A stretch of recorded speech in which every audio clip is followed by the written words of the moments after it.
ఒక్కసారి కొమ్మూరి గోల్డ్ కి కాల్ చేయండి. తాకట్లో ఉన్న మీ బంగారాన్ని విడిపించి మార్కెట్ ప్రైస్ కి వాళ్ళు కొనుక్కుని మిగతా డబ్బులు మీకు ఇచ్చేస్తారు. హాయ్, వెల్కమ్ టు మనం టీవీ. మనం ఉన్నది మన కోసం. నేను మీ మనోజ్. శ్రీశైలం వెళ్తున్నారా?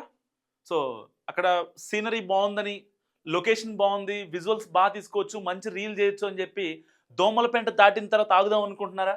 సో శ్రీశైలం వెళ్ళే ప్రతి భక్తులకు ఇదొక విజ్ఞప్తి లాంటిది. నిజంగా ఇప్పటిదాకా అక్కడ అయితే ఆ ఫారెస్ట్లో జింకలు కనిపిస్తాయనో, లేకపోతే మనం ఆగుతూ ఉంటాం, కోతులు కనిపించినా, లేకపోతే ఏదైనా రెస్ట్ కావాలన్నా ఒక 5 to 10 minutes వరకు ఆగుతాం. బేసిక్గా అక్కడ అక్కడ ఆగకూడదు. ఎవరైనా ఫారెస్ట్ వాళ్ళు చూస్తే పంపించేస్తారు. కానీ మనం ఒక 5 నిమిషాలు 10 నిమిషాలు ఆగుతూ ఉంటాం. సో రెస్ట్ కోసం అనమాట. ఇలాంటి నేపథ్యంలో అగంతకులు వచ్చి దాడి చేయటం, లేకపోతే మన దగ్గర ఉన్న ఆభరణాలు కావచ్చు, డబ్బులు కావచ్చు, ఫోన్లు కావచ్చు దొంగిలించడం, ఇలాంటివి కొన్ని జరుగుతూ ఉన్నాయి. సో తాజాగా మరో ఘటన శ్రీశైలంలో కలకలం రేపుతోంది. ఒక అగంతకుడు చేసిన పని ఇప్పుడు అక్కడ హల్చల్ చేస్తుంది. ఒక్కసారి ఆవిడ మాట్లాడిన మాటలు విందాం. ఈవిడ పేరు స్వర్ణ అనమాట. సో ఈవిడ రీసెంట్గానే శ్రీశైలం వెళ్ళారట. ఆవిడ ఇన్స్టాగ్రామ్లో పోస్ట్ చేశారు ఒక వీడియో. స్వర్ణ గిరెడ్డి ఈవిడ పేరు. ఒక్కసారి ఆ వీడియో విందాం. విషయం చెప్తాను. లాస్ట్ వీక్ మేము ఫ్యామిలీతో శ్రీశైలం వెళ్ళాము. హైదరాబాద్ టు శ్రీశైలం నుంచి రిటర్న్ వస్తుంటే మీకు ఐడియా ఉందో లేదో, దోమలపెంట తర్వాత ఫారెస్ట్ వస్తుంది, నల్లమల్ల ఫారెస్ట్. అక్కడ వామిటింగ్ వస్తుందని వెహికల్ పక్కన ఆపామండి. మా హస్బెండ్ కాల్లో మాట్లాడుతున్నారు, మా పిల్లలు వెనక కూర్చున్నారు. నాకు వామిటింగ్ సెన్సేషన్ ఉంటే కార్ ఆపి డోర్ తీసి పెట్టి బయట కొంచెంసేపు ఒక 5 minutes అట్లా టైం స్పెండ్ చేశాను.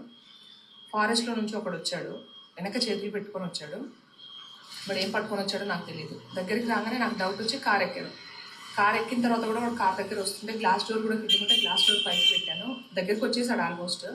ఇక నేను మా వారికి తొందరగా పోనీ అని చెప్పేశాను. ముందుకు వెళ్ళిపోయాము. కానీ అక్కడ ఒక్క సెకండ్ అటు ఇటు లేట్ అయినా, నేను చూడకపోయినా వాడు ఏం చేసేవాడా, ఏం తెచ్చాడా అనేది నాకు తెలియదు. కానీ ఇన్ని ఇయర్స్లో ఎప్పుడూ జరగలేదు ఈ ఎక్స్పీరియన్స్. ఫస్ట్ టైం ఈ ఎక్స్పీరియన్స్ చేశాను. చాలా ఏమంటాడు. సో విన్నారు కదా ఆవిడ మాటలు, స్వర్ణ గారి మాటలు. సో ఎట్టి పరిస్థితుల్లో శ్రీశైలం వెళ్ళే భక్తులు కొంచెం అలర్ట్గా ఉండండి.